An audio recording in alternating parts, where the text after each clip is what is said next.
Hello everyone, welcome to another episode of the show where we explore everything related to the skill-based organization, what it is, whether it's realistic, and practical considerations as companies go into this transformation. My guest today is Nico Orie, the VP People and Culture of CCEP, Coca-Cola Europacific Partners. In his own words, Nico drives productivity, talent development and energy from hire to retire at CCEP by delivering the right solutions and services for employees, managers and leaders. I've already had the pleasure of meeting Nico a couple of times, and he always seems to be up to date with the latest trends and innovations in the intersection of AI, HR and skills. So very much looking forward to do more of the same today. Welcome, Nico. It's great to have you on the podcast. Thank you, Julius, and thank you for having me. Looking forward to our dialogue. Same here. And just a quick one on not only will I be asking the questions today, but we also have one expert question lined up from Iulia Istrate, the Senior Talent Manager at Emerson. So stay tuned to learn what she wants to know from Nico. But before we get to that, as tradition dictates, I have a question for you, Nico, from our previous guest on the episode, which was Robert Gibby, the former Director of People Analytics at Meta. And the question he had is, of all the skills use cases, what's the one that we're not going after, that has the opportunity to bring value, and that isn't getting the buy-in or the airtime? Yeah, thank you, Julius. I think it's a great question. I think one of the pitfalls we have with Skill-Centric is that often it's somewhat looking back into, okay, what are the skills we used? What are the skills we have? So then when we're looking at the skill requirements, there is a tendency to build or to look too much in the past. So I think one of the areas where we have to improve is future-looking skills that are required. So let's take an example. So we all know that agentic AI, basically AI agents will be very quickly coming to work. Mm-hmm. So between now and probably 3 years, in a lot of proficiencies, we will see that a part of the work will be done by AI agents. So I think where we still have a gap in our skill-centric companies or thinking is that we sometimes are not future enough in our skill definitions. So really starting with, okay, let's assume end state, we will have 30-40% of this work done by agentic AI.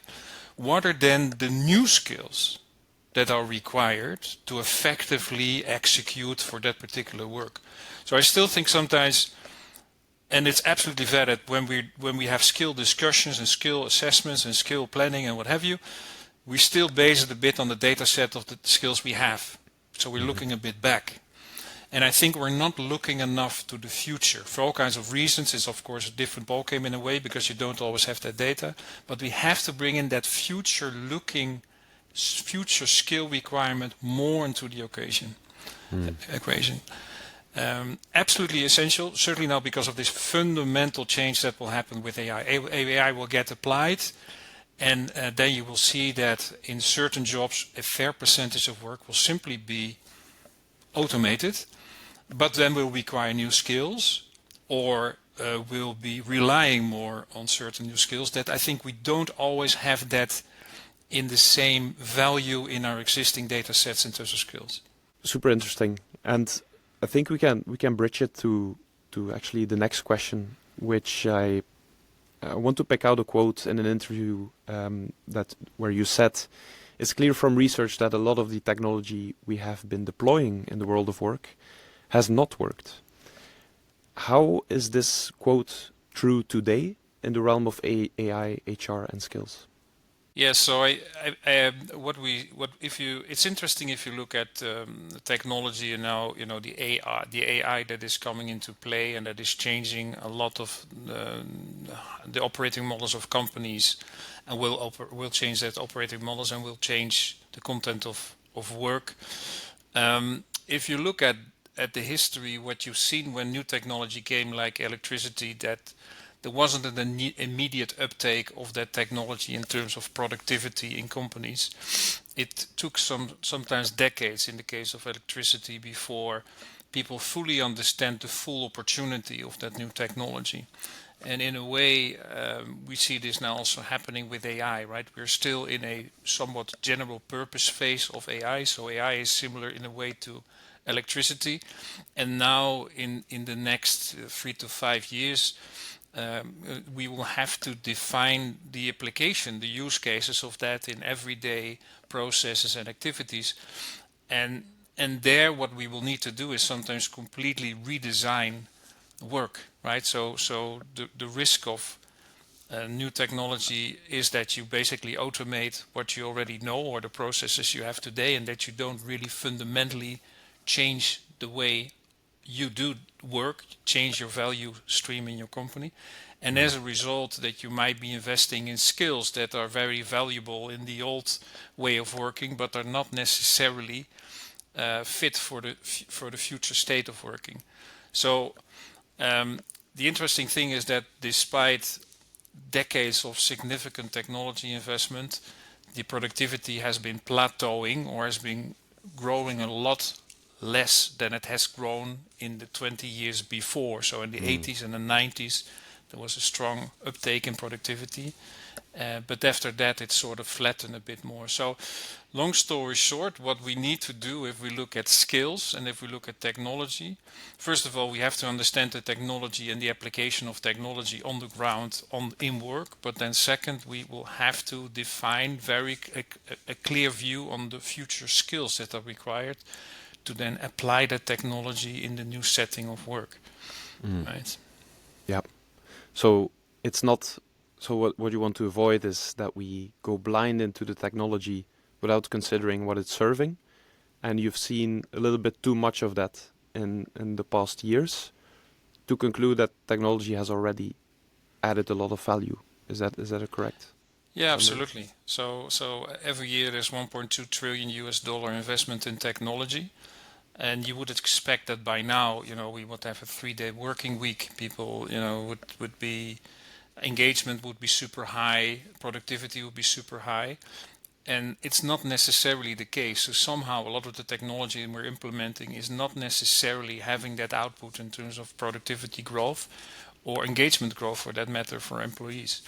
So in that sense, it's extremely important that first of all, we get technology right. So we have a more human-centric deployment of technology, but also that we redesign work around that new technology and fully leverage the opportunity of technology, and that we then also invest in in the right skills of people then to work in that environment. Unfortunately, what you see is that there's always a mismatch in investment.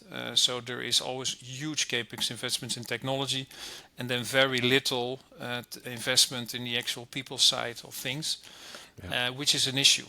And it's a bit perhaps of a strange thing to bring up, but I think one of the reasons why that is that because our accounting principles are still based on the Industrial Revolution. So in a way, if you invest in a desk, that's capital investment. So you can depreciate that, you can write that off in a couple of years. The moment you invest in the person behind the desk, then they say no, it's operational expenditure, right? You have to take it this year. So there's still in the accounting principles an overweighing of capital in machines, capital in things, and there is not really a valuing in capital investment in people. And we all know that in the end that people capital will make the difference, are making the difference in the world. So that's one of the reasons that I often experience in a lot of companies why the investment in that people side is not on par with the technology investment, where we all know to make it work in the end, you need both. You need the technology and you need the people element. Yeah.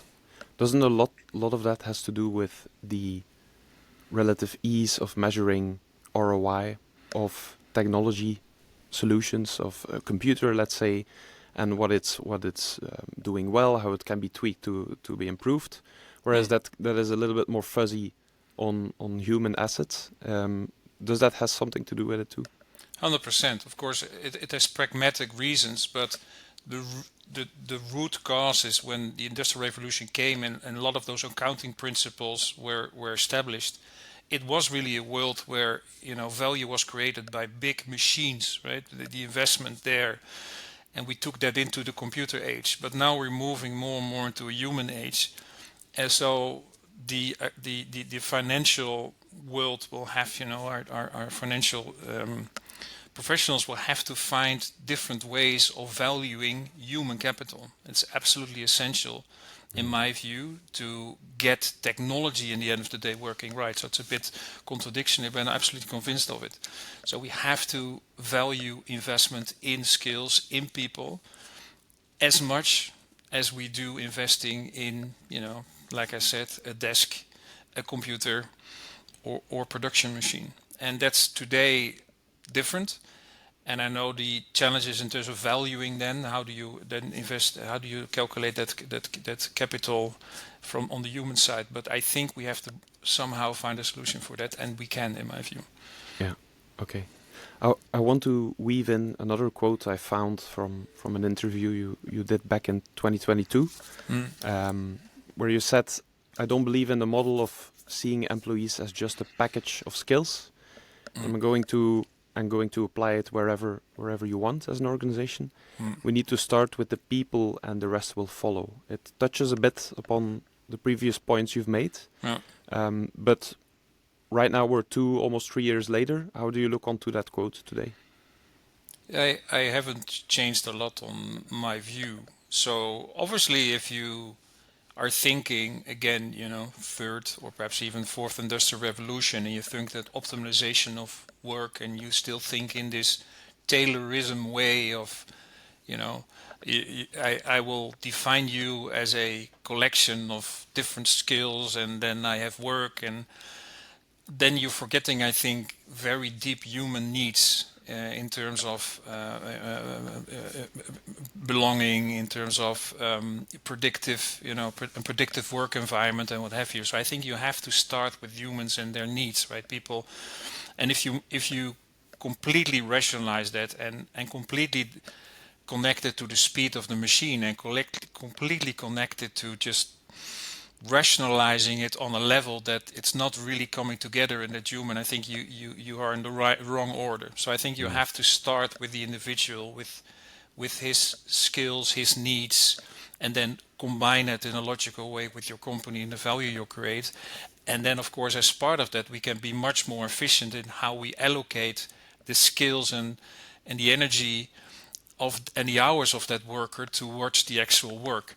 And there, of course, we have a model which is very inefficient, right? We've collected work in jobs, and we see that the work is much more dynamic, changing in a much faster space. So there is a mismatch that either people are on a job and then it's not clear enough how the job is evolving and how they have to evolve, or there's just an overall mismatch of allocation and work. So we need to define that job that the individual is doing in a much more dynamic way, in the form of skills, and a much more tailored way. But I do think you have to start with the individual, with the human, with his needs, and then build from there, and not do it the other way around and say there is a big machine, we have some super AI who's determining which activities need to be done, and in the morning you come in and the machine will tell you, hey Julius, you have to do this activity, and then you have to.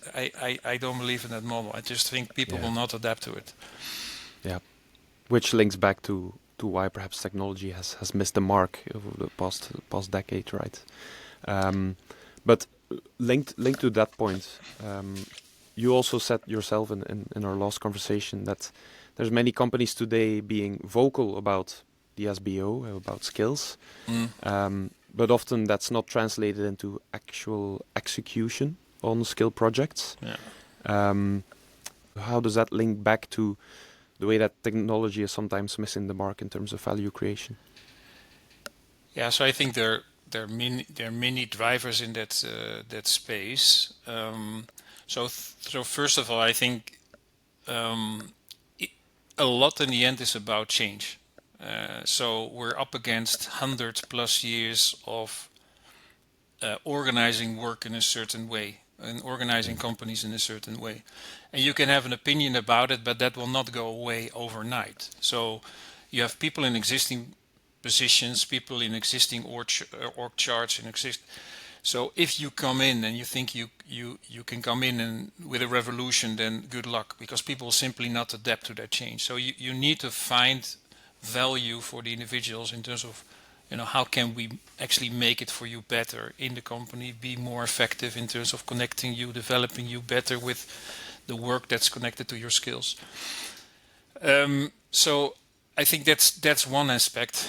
Another aspect is that a lot of the technology that, to be honest, we've seen deployed in the last decades is also coming from, again, that third industrial age, and it's really process-driven technology, right? So it's technology that assumes a very stable world.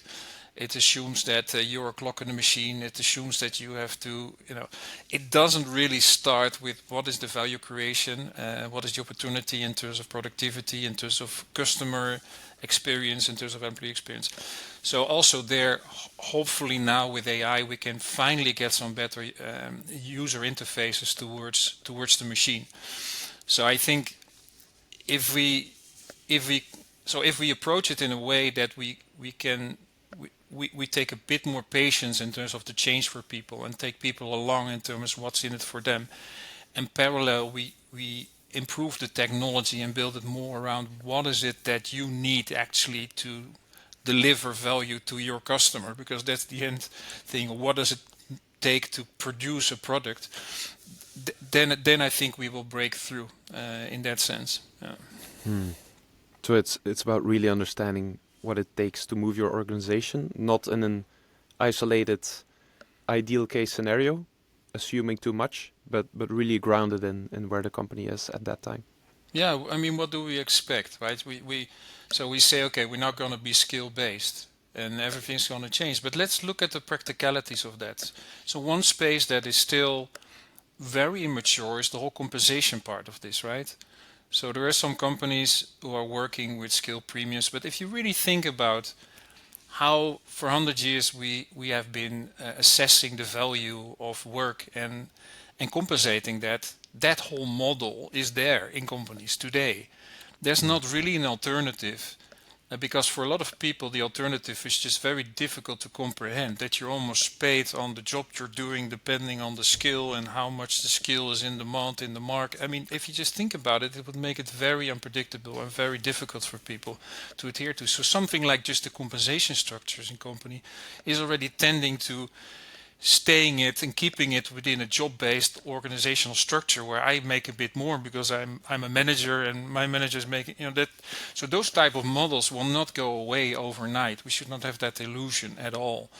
And this is just one example where sometimes you hear people preaching. It's getting a bit less now because we're going to go fully skill-centric. Or give me the examples, right? There are some companies out there, but in the end of the day, it's I think for me, skill-centric is about clarifying, defining work and worker in a more precise way, but I still think you need the construct of jobs. You still need that hierarchy in companies. You still need a lot of the old to be efficient. And any way that change, if you would like to make the change, would be so big that you would implode your company. You would just completely create a chaos if you make that change too big. Yeah. And linking it back to CCEP, I feel like the companies that are most vocal about the skill-based change are heavy technology-based companies experiencing a big transformation or dealing with a very niche set of skills. Looking at CCEP and its particular characteristics, being in the FMCG industry, how is skills different for a company like yours? Well, similar to what I said before, skills is not so much different. Having a more skill-centric approach helps you to define work in a more precise way. So you go more granular on, okay, what are the activities, what are the skills that are related to the activities, and vice versa for the worker, where you defined the worker in a much more granular way. Okay, what are your skills, your strength, where do you have skill gaps, what are you missing? And that allows you much more precise matching between work and the worker, but also to identify where are the gaps, where can we help you to develop yourself in a much more precise way than just saying, okay, this is the learning curriculum, just go on that training course and you will figure it out. Much more precise and saying, okay, so this is where the gap is. So and then you can much more precise intervene in terms of learning interventions. And coming from that, also on a company level, you can much more precise plan in terms of workforce skill development. So where do we need to develop further our skills and what have you. So in that sense, skill is really opening a next level of granularity. Of course, we always had skills. We always had it as a conversation piece.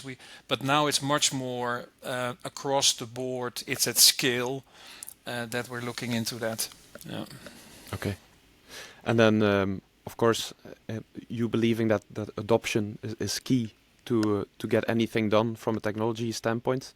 This probably also translates in the way you try to get things moving with the team at CCEP.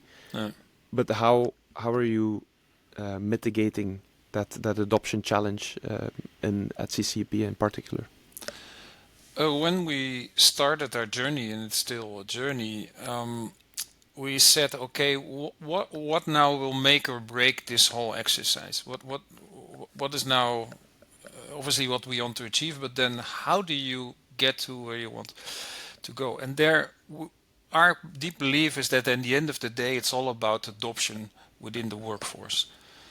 So 9 out of 10 people are very busy. They're managing, they're focusing on their work, and then you suddenly come in with your brilliant ideas about becoming skill-centric. And so we said, okay, let's start by engaging our workforce. Let's get people on the road. So and then we said, okay, where do we see a lot of engagement if you look at the world of work in general? And then we say, okay, a lot of people are actively on LinkedIn. And we see people actively sharing all kinds of information, sharing their talent profiles. So we said, why not create some sort of internal LinkedIn type platform where people can start by just first of all sharing, what are my skills? Where am I looking for? What is my career aspiration? To just create sort of an underlying engine of engagement for people around them. What's in it for me? So what we said, okay, if you share, your information about yourself, your skills, what have you, what you will get in return from us is we will connect you then with opportunities in the company, simply like LinkedIn does. So it's not only connecting you to a job, but also connecting you to gigs. It's connecting you to learning, to very specific training that is helping you to develop yourself and your career. And that has been working very well. And that's sort of phase one that we're in now. We're just trying to create trust in the organization, engagement in the organization around the skill topic. It's nothing to be afraid of. It's out there, and what's in it for you. If we get clearer on your skills, your aspirations, your ambition, then we can help you better in your career and your development. And that's the flying wheel we're starting now.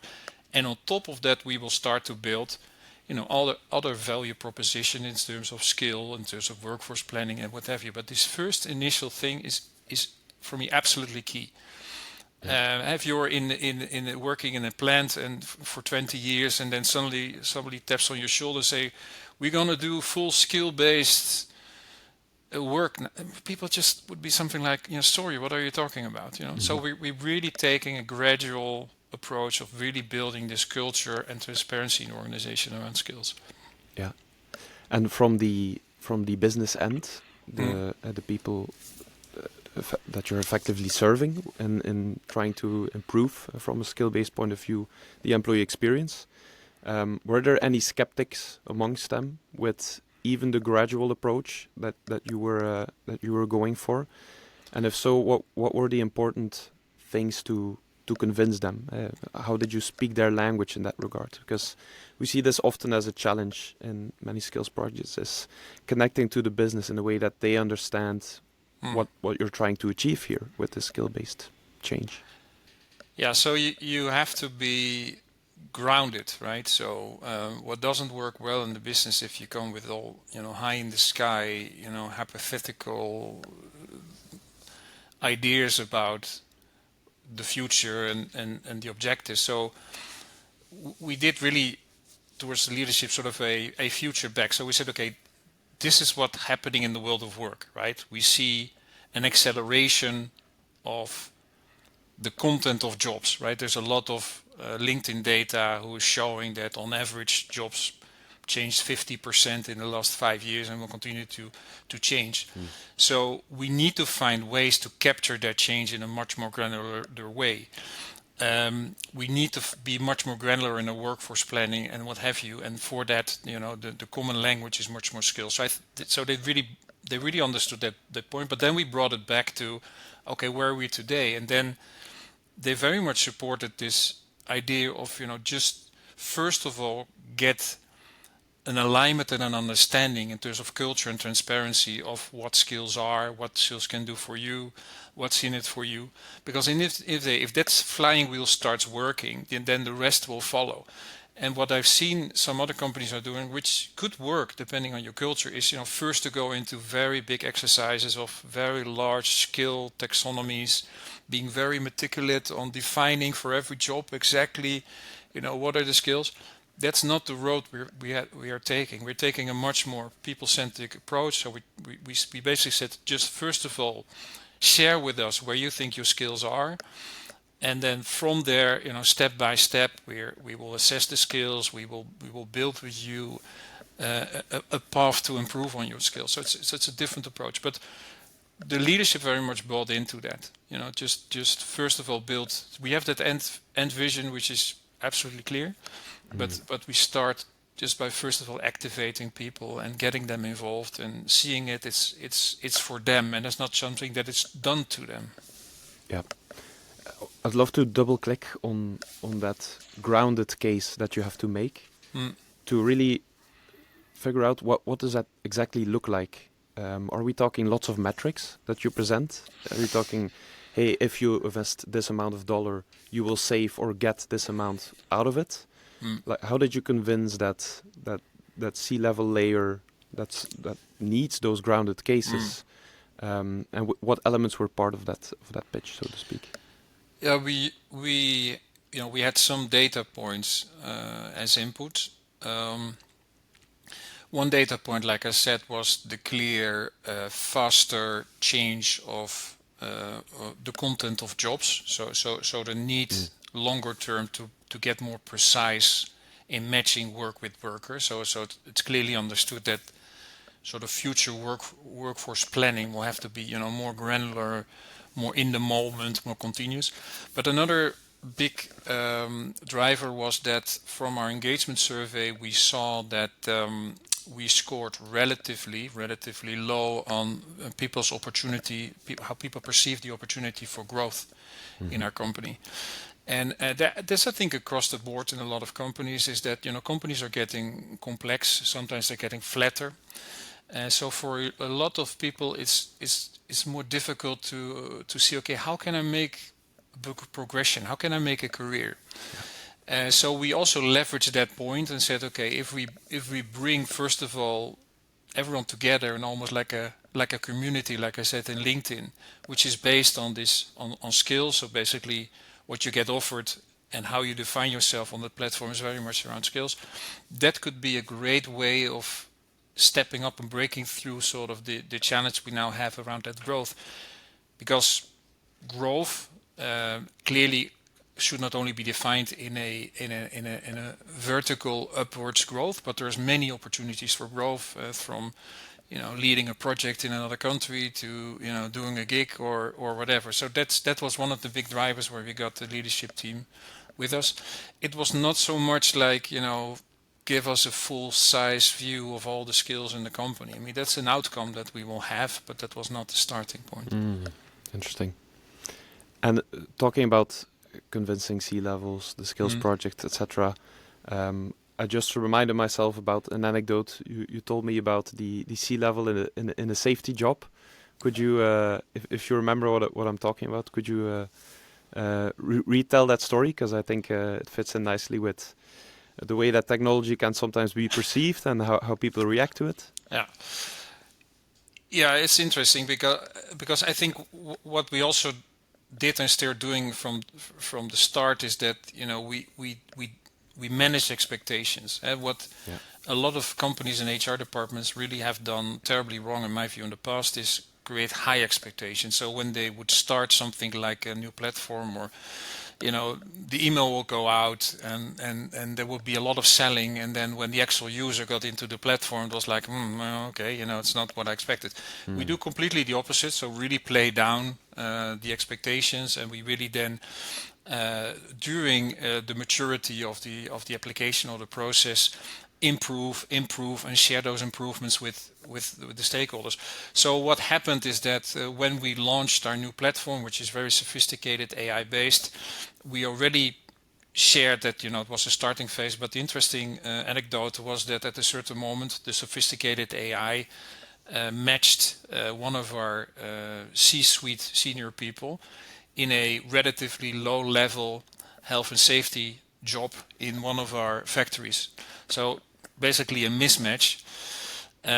But as an example, when that came to me, I said, well, actually the AI is so sophisticated that it knows your passion for health and safety. So it looked beyond the the hierarchy, and it came up with something that has your passion. So I got a bit away with that by giving that answer. Which was true, by the way. Which that was person true. had a passion for. Okay. Yes, absolutely. So, Yeah. so I mean, in our company, like so many other companies, health and safety is number one, right? It's all about that's where it starts.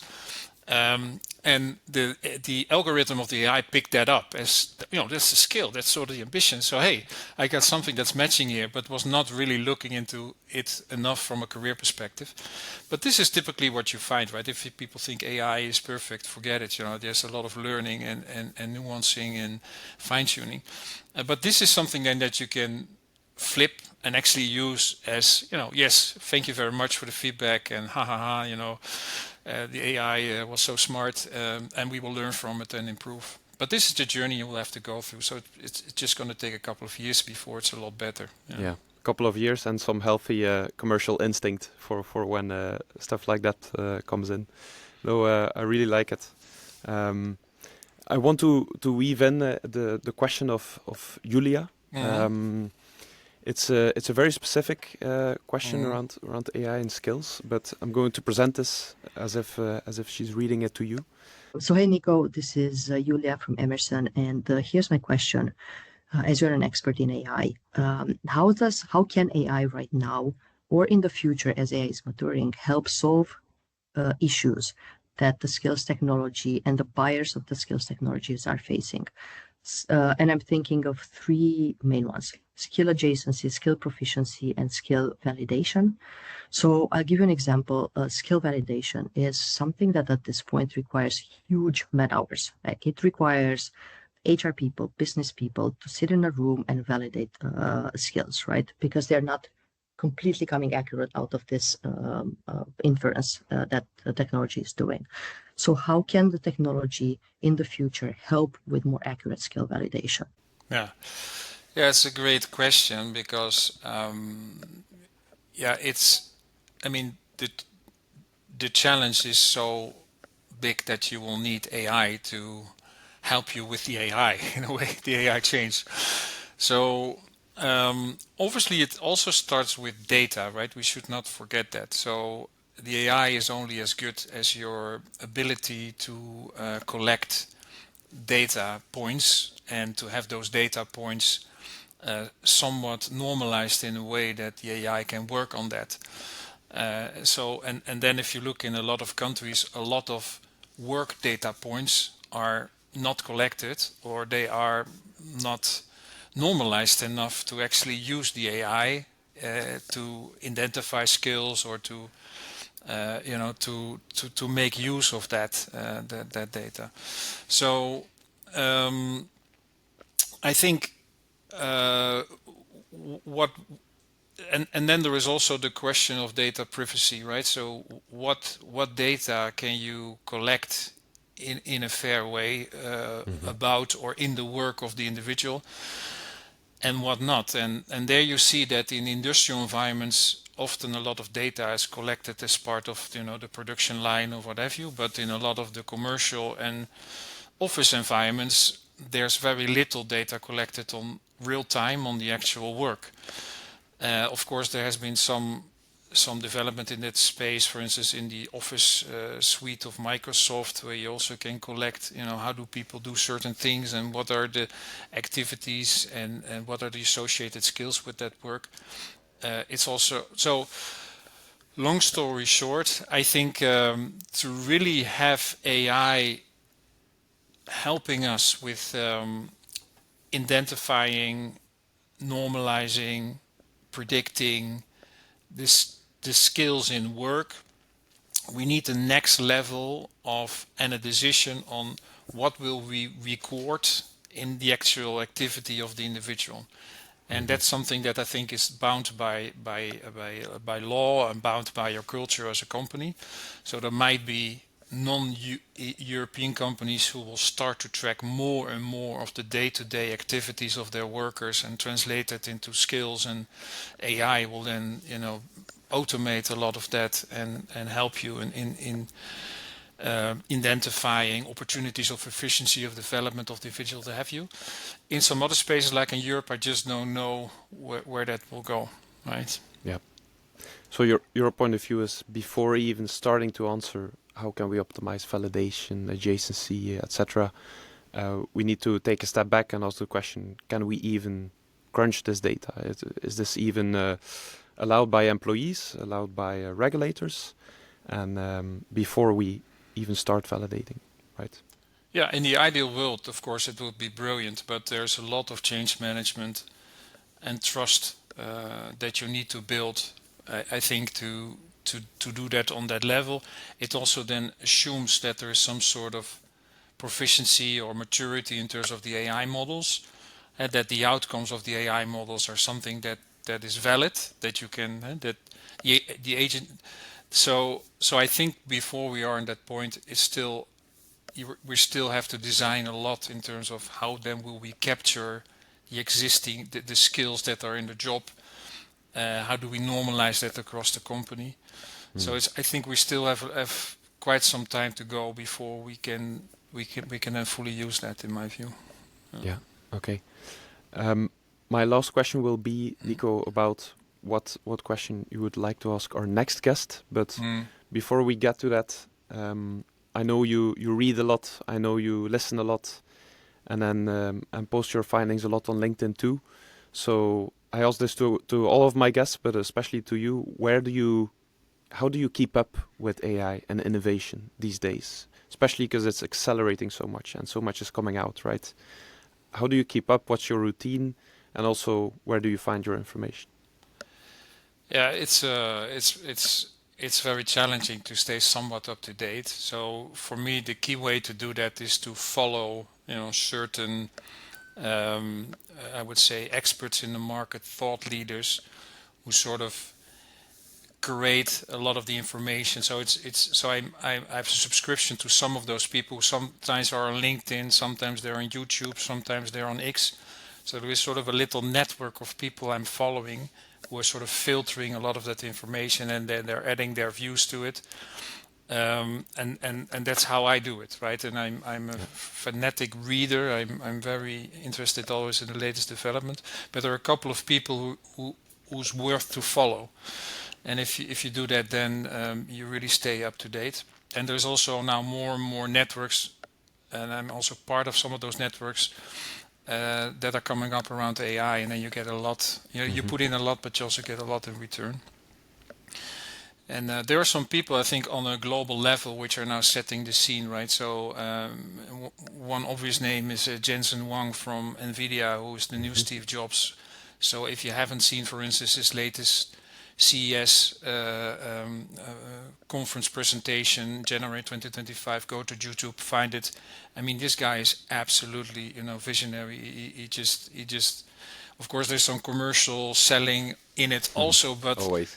whoa, this is really future. So for instance, invest in a year 1 or 2 hours in listening, seeing this guy, because he's really, and so you have more of that type of people around the world who are really thought leaders, and so that's how I do it. Yeah. Okay. And then final one, do you have a question for our next episode guest? And it can be about the theme of this podcast, but it can also be about something entirely different. Yeah. But something on your mind. Yeah. So where I think there is still a huge gap or opportunity is in analyzing work and then translating work into what are the required skills. It's very interesting. So it's a bit of a long introduction, but it's very interesting that if you look at HR departments, like 100 years ago, one of the expertise areas of HR was analyzing work. It was the time of Taylorism, where they sort of analyzed, how much time does it take to do this switch, and then around in the 80s, 90s, HR focused on talent. We had the talent war coming in, and HR sort of dropped this more, this more analysis part of their work and fully focused on talent development, talent. So since then, it has been very much driving the agenda of HR with good reasons. But I do think there is a need now to change the composition of HR, or perhaps it's a new department who has much more the skills needed to analyze work, and from there to use the technology perhaps to do that work. So the question to the next person in this podcast series would be, what capabilities do you think we need to build in HR to be better equipped for this part of the skill journey? So better analysis of actual work and the requirements in terms of skills. Because I think we're doing better and better on the human side, on the individual side, but then I still see a lot of gaps around, okay, what is the work in a particular department? How do I analyze that work? What are the skills that are involved in it, and how then I translate that back into strategies in terms of, worker deployment and what have you. Let's see how they roll with that question. Yeah. But thanks so much, Nico. I always appreciate our chat, Sure. and I hope we do this more. Yeah. But thanks a lot for appearing here, for taking the time. Pleasure. Thank you, Julius.